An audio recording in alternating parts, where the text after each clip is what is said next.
ભાગવતની કથા સ્વામી કહેવાના છે, હું તો આની જ કહેવાનો છું. મોટામાં મોટી બરબાદી હોય ને તો વ્યસન છે. અને હવે જે દુર્ભાગ્ય બેઠું છે ભાઈ, આજ સુધી એમ કહેતા કે ભગવાન ભારતમાં જ શું કામ પ્રગટે છે, કારણ કે ભારતમાં યશોદા, નંદરાણી, કૌશલ્યા જેવી માતાઓ હતી. હવે શું કહેવાનું, પડીકી વાળી માતાઓ છે એટલે ભગવાન ભારતમાં જન્મે છે એમ કેમ હબળક થઈ ગયા છે બાપા?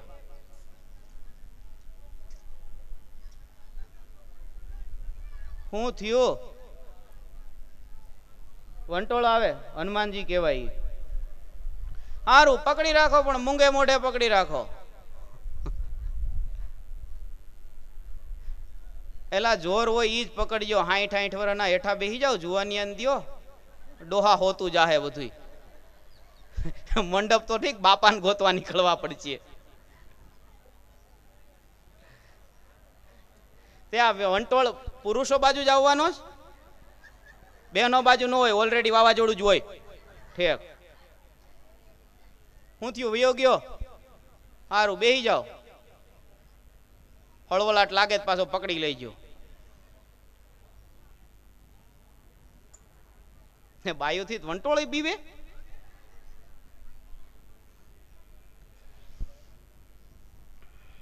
આપણે અહીંયા બધા થાંભલા પકડીને ઉભા રહી ગયા, અહીંયા કોઈ હેલું નહીં.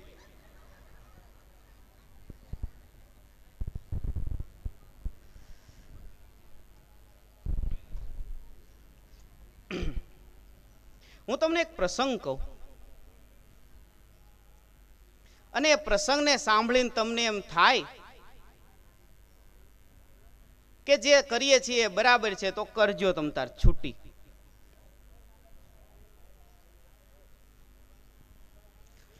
વડોદરામાં એક નવયુવાન દીકરી બહુ સારું ભણી, માસ્ટર ડિગ્રી સુધી. માસ્ટર ડિગ્રી પછી માતા પિતાને એમ થયું કે હવે દીકરીને ક્યાંય પરણાવીએ તો સારું. અને આજના સમયમાં એ પ્રશ્ન છે જ ને કે દીકરી માટે સારું ઘર.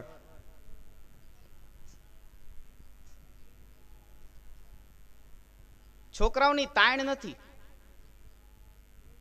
પણ નિર્વ્યસની, સંસ્કારી, સારું ભણેલો છોકરો મળવો ને એની તાણ છે. તમને એમ હોય કે છોકરાઓને શહેરમાં મોકલી દીધા, છોકરાઓ ભણે છે. જો ધ્યાન ન રાખ્યું ને તો કોલેજના સમયે છોકરાઓ બગીચામાં જ સમય કાઢે છે. એક એક મા બાપ ગામડે બેઠા બેઠા ભ્રમમાં રહેતા નહીં. અને ગામડામાં આજે દીકરીઓ સુરક્ષિત નથી. તમને એમ હોય કે દીકરીઓ મોટી થઈ એટલે એના મોબાઈલની જરૂર છે, અને તમને ખબર ન હોય તમારી બાજુમાં બેઠા બેઠા એ 3 જણાએ હલાળા કરીને બેઠી હોય. શું કામ આજે દીકરીઓને ભાગી જવાના પ્રશ્નો ગામડે ગામડે વધતા જાય છે? સુવિધાઓ બરાબર છે, પણ સુવિધાઓનો ઉપયોગ કેમ કરવો ને એ તમારા સંસ્કાર ઉપર આધાર છે. જેટલો ઉપયોગ નથી થતો ને એટલો દુરુપયોગ થાય છે. વડોદરાનો પરિવાર દીકરી માટે માગું જોવાનું ચાલુ થયું. 4-5 દીકરાઓ જોયા, અને એમાં એક સરસ પરિવાર, દીકરી આવી ઘરે કોલેજથી, એટલે એના મા બાપે હરખથી કીધું કે બેટા એક છોકરો નજરે આવ્યો છે, એકનો એક દીકરો છે, સુખી પરિવારનો છે, આર્કિટેક્ટમાં બહુ હોશિયાર છે, કોલેજ ફર્સ્ટ આવ્યો છે. એમના ઘરેથી અમે પણ તારી વાત કરી છે ને એ લોકોને પણ થોડોક રસ પડ્યો છે, તું એમાં થોડુંક વિચારે તો સારું. દીકરીએ મા બાપના મન પ્રમાણે થોડું મન ભેળવું કે ભલે માં રવિવારે હું રજા છે તો રવિવારે જોવા જઈએ, ગોઠવો રવિવારે. રવિવારનો દિવસ નક્કી થયો. છોકરાવાળા ઘરે આવ્યા, બે જણા એકલા બેઠા, વાતચીત થઈ, એકાબીજાને ઠીક લાગ્યું અને એમાં નક્કી થયું. એટલે થોડો સમય થયો, હજી તો સગપણ નહોતું થયું, થોડી વાત આગળ હાલી હતી અને છોકરાએ કીધું કે એક દિવસ સગપણ પહેલા અમે બંને એક દિવસ ફરવા જવા માંગીએ છીએ તો ખુલ્લે દિલે વાત થાય. અને આજના સમય પ્રમાણે એ કાંઈ ખોટું પણ નથી. ગયા બંને, આખો દિવસ સાથે રહ્યા. સાંજે દીકરી પાછી આવી. મા બાપે પૂછ્યું, કેમ બેટા, બરાબર છે? એટલે દીકરીએ કીધું કે પિતાજી, બધી વાત આમ તો બરાબર લાગે છે, પણ મારું મન માનતું નથી. એટલે પૂછ્યું, કેમ બેટા, તારું મન માનતું કેમ નથી? બધી જ રીતે બરાબર છે. કે હા પપ્પા, ભણે બરાબર છે, હોશિયાર છે, બુદ્ધિશાળી છે, ઘર સંપત્તિ બરાબર છે, ઘરનું મકાન છે, નોકરી સારી છે, થોડા સમયમાં પોતાનો બિઝનેસ કરવાનો પણ એમનો વિચાર છે અને હું પણ એમાં એને મદદ કરી શકું એમ છું, એમાં કાંઈ ના નહીં. પણ એક જ કુટેવ છે, એ કુટેવને લીધે મારું મન માનતું નથી. કે શું છે બોલ? એક જ એને માણેકચંદ ખાવાની ટેવ છે. એટલે એના બાપુજીએ હસતા હસતા કીધું, શું દીકરી તુંય પણ આજના જમાનામાં એકાદ બે કટકા મોઢામાં નાખે કે એકાદી પડીકી દિવસમાં ખાય તો એ શું મોટી વાત છે? હાવ સામાન્ય વાત છે. અને એ વિનાનો છોકરો તું ગોતીશ ક્યાંથી? કેટલા ઘર ફેર્યા, એક છોકરો આપણને મળ્યો કે જેને આટલું થોડુંક અમથું વ્યસન હોય, બાકી બધી રીતે બરાબર છે. તો હવે માની જાને, બીજો છોકરો ક્યાંથી ગોતીશ? દીકરીએ રાત્રે માને કીધું, માં આવું છે, મારું મન માનતું નથી. એટલે એમના માએ પણ આવું જ કીધું, બેટા બીજો કોઈ વિકલ્પ નથી આપણી પાસે. તું જ એની પત્ની થઈને જવાની છો તો તું જ મનાવજે ને, અને તું જ છોડાવી દેજે. એટલે આ દીકરીએ મન મનાવ્યું કે ભલે તમારા બંનેની ઈચ્છા છે તો મા બાપની મરજીમાં મારી મરજી, કરો નક્કી, કરો સગપણની તૈયારી. સગપણ થયું, વરસ દિવસમાં તો લગ્ન પણ થયા. પરણીને આ દીકરી સાસરે આવી. હવે એ જ પુત્રવધુ થઈ, પત્ની થઈને ઘરે આવી. ઘરની જવાબદારી બધી સંભાળી લીધી. સંસ્કારી પરિવારમાંથી એક સંસ્કારી પરિવારમાં આવેલી પુત્રવધુ ઘરને આખી દીપાવી દેતી હોય છે. પણ જ્યારે જ્યારે જ્યારે જ્યારે એને સમય મળે ત્યારે ક્યાંક ફરવા ગયા હોય, ક્યાંય એકલા કોઈ મહેમાનને ઘરે ગયા હોય, ક્યાંય ઘરે એકલા બેઠા હોય, કઈ વાતો કરતા હોય, ત્યારે આ પત્ની એમના પુરુષને, આ છોકરાને વાત કરે કે બધી વાત બરાબર, પણ તમારું આ વ્યસન મને ગમતું નથી. અને સીધી વાત છે, કોઈ પણ નારી પુરુષને વ્યસન વિશે કહીને તો એ તરત જ છણકો ભરે કે તને આ એક જ વાત ઉપર હું ટેસ્ટ ટેસ્ટ ટેસ્ટ ટેસ્ટ કર્યા કરે, બીજું કઈ છે જ નહીં. એટલે જ્યારે એવું થાય ત્યારે પુરુષ આમ કહીને ઉલાળી નાખે ને ઓલી કઈ બોલે નહીં. 4-5 વર્ષ ગયા અને એમાં 2 સંતાનો એમના ઘરે. ધીમે ધીમે ધીમે સંતાનો મોટા થયા અને જ્યારે જ્યારે એવું કઈ આવે ને ત્યારે આ દીકરી એમને કીધા જ કરે. હવે તો એ માં થઈ ગઈ છે, એમની જવાબદારી વધી ગઈ છે. સમય જતા એક દિવસની વાત છે, એમના નાના દીકરામાં મોટો દીકરો 3 વર્ષનો છે, નાનો દીકરો 1 વર્ષનો છે અને બહુ સુખી પરિવાર, આનંદથી ઘર કિલોલ કરે છે, દિવસો પસાર થાય છે. અને એમાં અચાનક આવડો આ યુવાન દરરોજ 7 વાગે ઓફિસેથી ઘરે આવે, એના બદલે આજે 5 વાગે આવ્યો, આવી અને પાછળની ગેલેરીમાં ખુરશી નાખીને બેસી ગયો.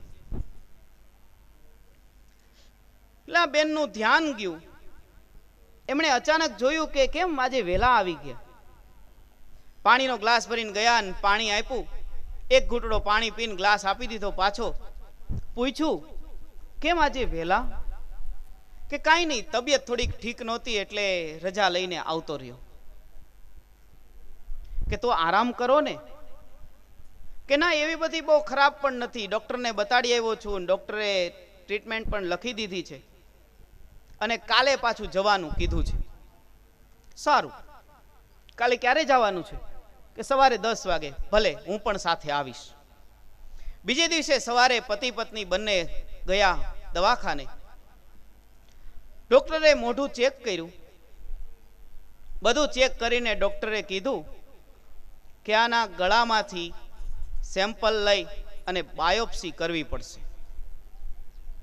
આટલું કીધું અને પત્નીના પેટમાં ફાળ પડી કે બાયોપ્સીનો અર્થ શું થાય?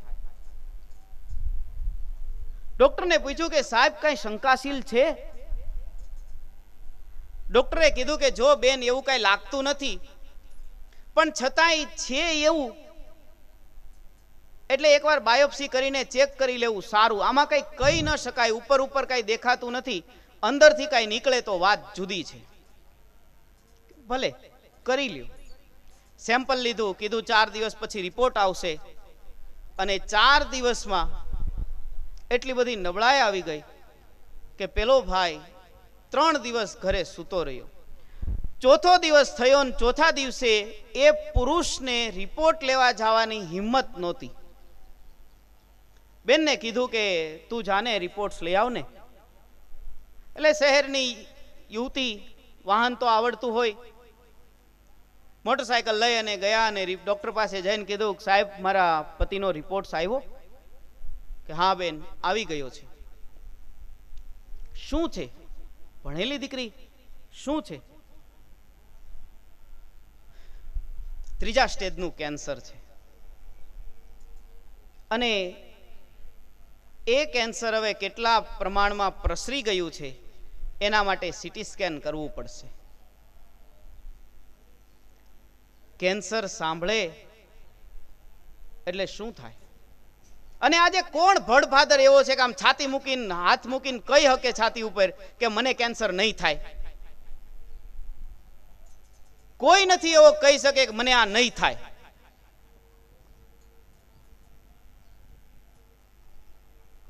પણ તમાકુ વાળાએ વહેલી તૈયારી રાખવાની. પહેલો નંબર એનો. કીધું, તરત જ ગાડી લઈને ગયા અને ગાડીમાં બેસાડીને સીટી સ્કેન કરવા લઈ ગયા. ત્યારે ડોક્ટરે કીધું કે સીટી સ્કેનમાં તો બહુ ખરાબ રિપોર્ટ છે, ગળામાં તો ઓપરેશન તાત્કાલિક કરવાથી પણ કાંઈ ફેર નહીં પડે, કારણ કે આખા શરીરમાં કેન્સર છવાઈ ગયું છે. હવે તાત્કાલિક હોસ્પિટલમાં દાખલ કરો અને દાખલ કર્યા પછી જો ટ્રીટમેન્ટ કરીએ ને જો સારું થાય તો થાય. અને 3જું 4થું સ્ટેજ આવે ને એટલે મુશ્કેલીઓ બહુ વધી જતી હોય છે. ભાઈ, મહેમાનો આવે ને એટલે મહેમાનો બેસી જશે, તમે બેઠા હોય એ બેઠા જ રહ્યો, કથામાં બધાને વિક્ષેપ થાય. મહેમાનો આવશે એટલે બેસી જશે, તમે બેસી જાઓ, કોઈ ઊભા નહીં થશો. છેલ્લે તમારે જે સ્વાગત સત્કાર કરવાનો હોય ને છેલ્લે કરી લેજો.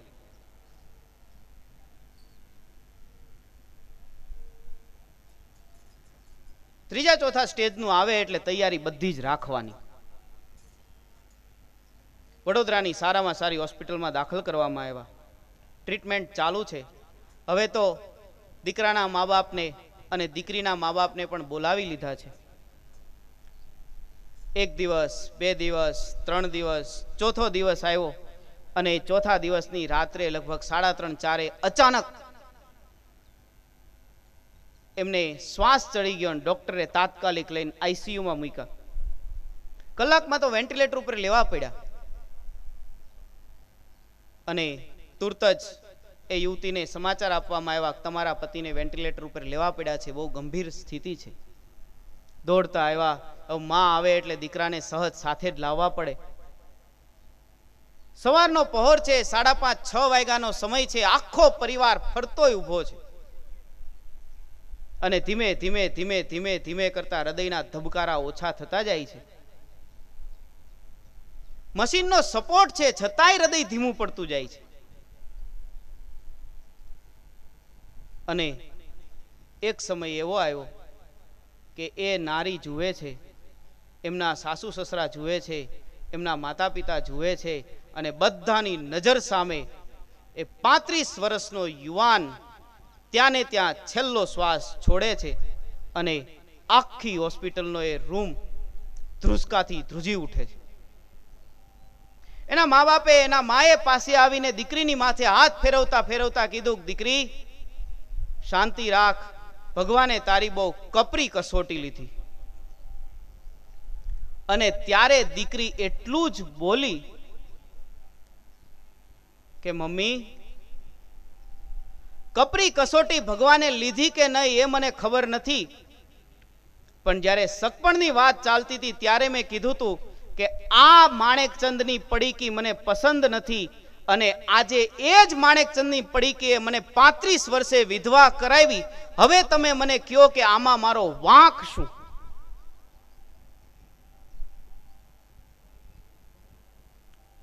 કોણ કહે છે કે ભર યુવાનીએ ઘર ઉજ્જડ ન થાય? અને થાતા વાર પણ નથી લાગતી. હમણાં જ અમારા ગુરુકુળનો જ પ્રસંગ, 2 વર્ષ પહેલાનો પ્રસંગ. પીછડીનો એક યુવાન ગુરુકુળ ભણવા આવ્યો, કોલેજમાં દાખલ થયો. એ જ્યારે 10મામાં હતો ને ત્યારે એક હોસ્ટેલમાં ભણતો હતો, અને ત્યારે મિત્રોની સોબત થઈ ગઈ, ત્યારે ફાકીના રવાડે ચડી ગયો. પણ બુદ્ધિશાળી છોકરો. 6 મહિના ખાધીને કોકે કીધું કે હાર્દિક આ તને નડશે, એટલે એને છોડી દીધી કે આ ન ખવાય. પણ ભાઈ ઝેર ખાધા હોય એ મૂકે થોડા કાંઈ?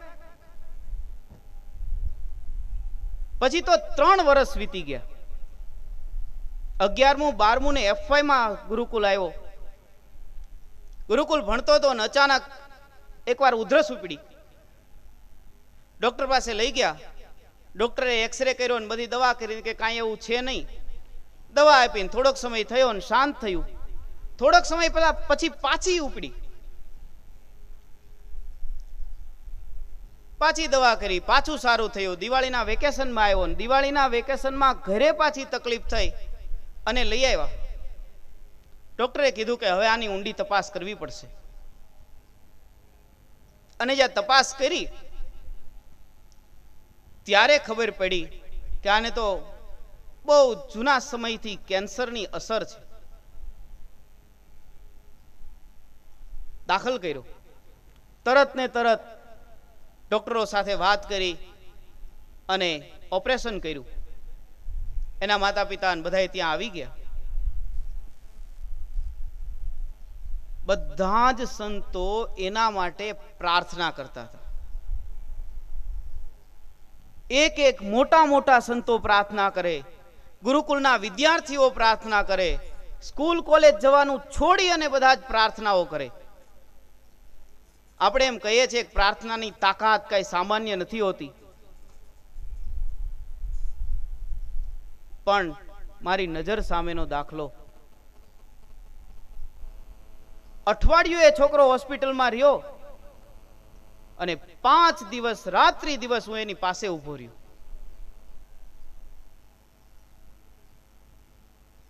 શનિવારનો દિવસ, શુક્રવારે રાત્રે 12:30 વાગે છેલ્લે ડોક્ટરને મળી અને અમે નીકળ્યા સંતો. અને શનિવારે બપોરે 2 વાગે ડોક્ટર આવવાના હતા. મને એમ હતું કે હું 1 વાગે પહોંચી જઈશ. 11, 11:30 સંતો અમે બધા ઠાકોર જમાડતા હતા અને હોસ્પિટલથી ફોન આવ્યો. ડોક્ટર પોતે. મેને પૂછ્યું કેમ?